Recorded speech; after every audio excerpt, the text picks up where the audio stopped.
Hello friends, मैं पीयूष आप सभी का स्वागत करता हूं मार्केट एनालिसिस के एक और नए वीडियो में। दोस्तों, आज के इस वीडियो में हम निफ्टी का डिटेल में एनालिसिस करेंगे और देखेंगे कि कल मार्केट में किस तरीके का मूवमेंट हो सकता है। साथ में हमारा ट्रेड प्लान क्या रहेगा यह भी हम डिस्कस करेंगे। वीडियो में आगे बढ़ने से पहले आप सभी से मेरा रिक्वेस्ट है कि अगर आप हमारे चैनल पर नए हैं और अभी तक आपने हमारे चैनल को सब्सक्राइब नहीं किया है तो प्लीज इस वीडियो को लाइक एंड सब्सक्राइब करें। साथ में नोटिफिकेशन बटन भी ऑन कर दें जिससे मार्केट एनालिसिस के आगे आने वाली कोई भी वीडियो आपसे मिस ना हो। तो चलिए हम स्टार्ट करते हैं। दोस्तों, सबसे पहले हम डेली टाइम फ्रेम पर चलते हैं और देखते हैं कि बड़े टाइम फ्रेम में मार्केट का स्ट्रक्चर अभी क्या बना हुआ है। दोस्तों, आज अगर आप ध्यान से देखें तो हमने मार्केट में एक शूटिंग स्टार कैंडल बनाई हुई है। हालांकि ये ग्रीन कैंडल है, लेकिन चूंकि मार्केट पहले ऊपर गया और ऊपर से नीचे आकर क्लोज किया है मार्केट ने क्लोजिंग के टाइम पर, इसलिए हमें कैंडल ग्रीन दिखाई दे रही है। कल की क्लोजिंग से हमने ऊपर जाकर क्लोज किया है और आज की ओपनिंग से भी हम ऊपर जाकर क्लोज हुए हैं, इसलिए हमें ग्रीन शूटिंग स्टार कैंडल दिखाई दे रही है। अब कल के लिए हमारे पास जो इंपोर्टेंट सपोर्ट है वो पहले इस ग्रीन कैंडल का लो और इसी का हाई है। आप अगर ध्यान से देखें तो कल के वीडियो में जो मैंने आपको बताया था कि ये हमारे पास एक रेजिस्टेंस है, उसी रेजिस्टेंस के पास जाकर मार्केट ने रिवर्सल लिया है। ये हम छोटे टाइम फ्रेम पर जाकर अभी डिटेल में डिस्कस करेंगे, लेकिन मैं आपको यहाँ यह दिखाना चाहता हूँ कि लेवल कितने अच्छे से काम करते हैं। तो डेली टाइम फ्रेम पर अभी हमारे पास जो इंपोर्टेंट सपोर्ट और रेजिस्टेंस निकल के आ रहे हैं क्लोजिंग बेसिस पर, वो सपोर्ट है हमारे पास 22,000 और उसके बाद जो दूसरा सपोर्ट है हमारे पास वो है 21,800 का। इसी तरह अगर हम रेजिस्टेंस की बात करते हैं तो सबसे पहला रेजिस्टेंस हमें देखने के लिए मिलेगा 22,800 का, जहां पर हमने पिछले कई दिन ट्रेड करने के बाद इसको डाउन साइड में ब्रेक करा था। इसके बाद जो दूसरा रेजिस्टेंस हमें देखने के लिए मिलेगा वो है 23,050 से लेकर 23,000 के बीच में।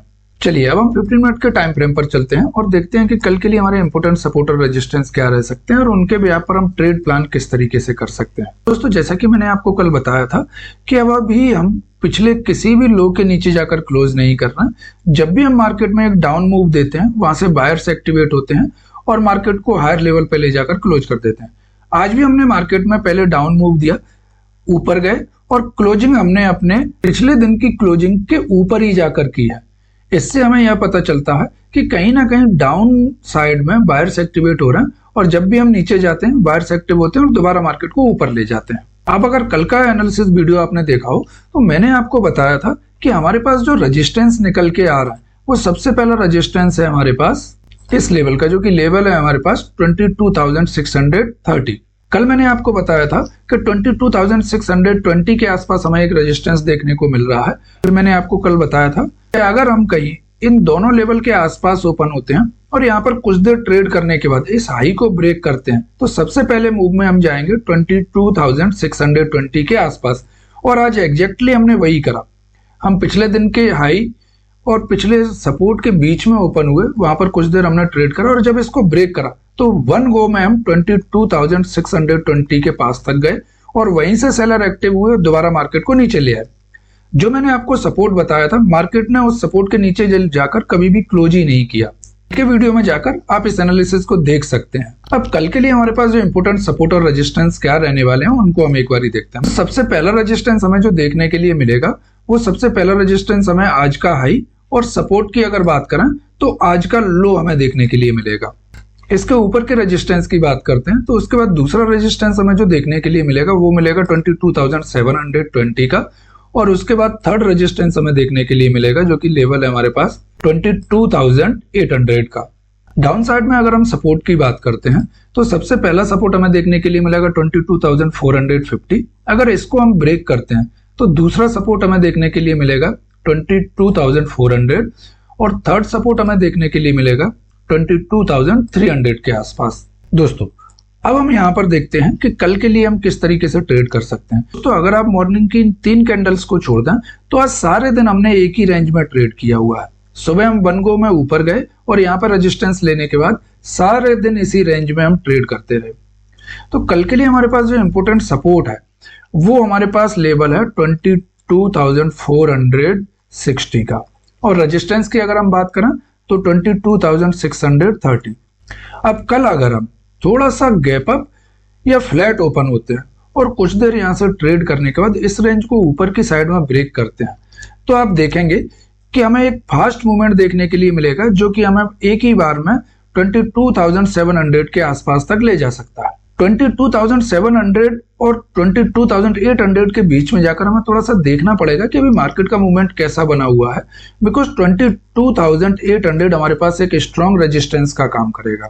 अगर कल हम एक गैप अप के साथ ओपन होते हैं और सीधा ओपन हो जाते हैं 22,750 से लेकर 22,800 के बीच में, और यहाँ पर डायरेक्ट अगर मुझे कोई एक स्ट्रॉन्ग रेड कैंडल मिल जाती है, तो आप देखेंगे कि मार्केट बहुत स्पीडली डाउन साइड में मूवमेंट कर सकता है। इस चार्ट को छोटा करके मैं आपको दिखाता हूं, जिससे आपको और अच्छे से समझ में आएगा। दोस्तों अभी यहाँ पर देखिए, ये जो लेवल है हमारे पास 22,750 से लेकर 22,800 का, यहाँ पर मार्केट ने काफी टाइम ट्रेड करने के बाद डायरेक्ट गैप डाउन ओपनिंग दी थी, और यहाँ से पहली बार हम इस एरिया को टच करने जा रहे हैं। तो जिन लोगों के भी स्टॉप लॉस यहाँ पर लगे होंगे, वो एक बार मार्केट को डिफेंड करने के लिए ट्राई जरूर करेंगे, और जब मार्केट इस लेवल पर पहुंचेगा तो वहां से सेलर के एक्टिवेट होने के चांसेस बहुत ज्यादा है। तो अगर मार्केट यहाँ पर जाता है और यहाँ पर जाने के बाद एक एम पैटर्न बना देता है, और जब इस एम पैटर्न की नेकलाइन ब्रेक होगी, तो आप देखेंगे मार्केट दोबारा से एक स्पीडली मूवमेंट करते हुए डाउन साइड में आएगा। हम आ सकते हैं आज की क्लोजिंग के पास, या फिर कल हम डायरेक्ट ओपन होते हैं और यहाँ पर कुछ देर कंसोलिडेट करते हैं, और कंसोलिडेशन के बाद अगर हम इस लेवल को डाउन साइड में ब्रेक करते हैं, तो दोबारा से हम इस लेवल के आसपास आएंगे, जो कि हमारा क्लोजिंग का लेवल। दोस्तों अगर हम कल कहीं फ्लैट ओपन होते हैं और कल की रेंज में ही ओपन होने के बाद यहाँ पर ट्रेड करने के बाद इस लेवल को ऊपर की साइड में ब्रेक करते हैं, जो कि लेवल है 22,640 का, तो आप देखोगे कि यह ऊपर की साइड में भी मूवमेंट हमें फास्ट देखने के लिए मिलेगा। बिकॉज यहाँ पर आप देखें सेलर्स के बहुत सारे स्टॉप लॉस पड़े हुए हैं। एक बार हमने इसको टच करा, 2 बार टच करा, 3 बार टच करा, और आज के दिन में भी आप देखें तो हमने 1, 2, 3 बार इस लेवल को टच किया हुआ है। तो बहुत सारे सेलर्स के स्टॉप लॉस यहाँ पर पड़े हुए हैं। जब मार्केट इन स्टॉप लॉस को कट करेगा, तो यहाँ से मार्केट में प्रीमियम्स का एक अच्छा मूव हमें देखने के लिए मिलेगा। और डाउन साइड में अगर कल हम इसी लेवल के आसपास ओपन हो गए, जो कि हमारा आज का लो है, और यहाँ पर कुछ देर हम कंसोलिडेट करने के बाद एक रेंज बनाते हैं और उसको ऊपर की साइड में ब्रेक करते हैं, तो फिर से हम आज की क्लोजिंग के आसपास तक जाएंगे। अगर कल हम एक बहुत बड़े गैप डाउन के साथ ओपन हुए और सीधा ओपन होते हैं 22,350 के आसपास, तो आप देखेंगे कि यहाँ भी एक हैवी बायर्स की एक्टिविटी हमें देखने को मिली है। यहाँ से मार्केट 1 गो में ऊपर गया हुआ है, तो एक डिमांड एरिया है। यहाँ पर जब भी मार्केट आएगा, तो यहाँ से बायर एक बार जरूर मार्केट को ऊपर ले जाने के लिए ट्राई करेंगे। तो यहाँ पर अगर कोई आपको एक रेंज मिल जाती है, या मार्केट यहाँ पर एक डब्ल्यू पैटर्न बनाकर ऊपर की साइड जाता है, तो इस डब्ल्यू पैटर्न की नेकलाइन ब्रेक होने के बाद मैं ट्रेड लूंगा और मार्केट के आज की क्लोजिंग के पास जाने तक के लिए वेट करूंगा। दोस्तों यह कोई बाय और सेल एडवाइस नहीं है। कोई भी ट्रेड लेने से पहले अपने फाइनेंशियल एडवाइजर से एक बार कंसल्ट जरूर कर लें। इसकी एनालिसिस को हम यहीं पर एंड करते हैं। यह वीडियो आपको कैसा लगा हमें कमेंट बॉक्स में जरूर बताएं। वीडियो को अंत तक देखने के लिए आप सभी का धन्यवाद। मिलते हैं ऐसे ही किसी नेक्स्ट वीडियो में।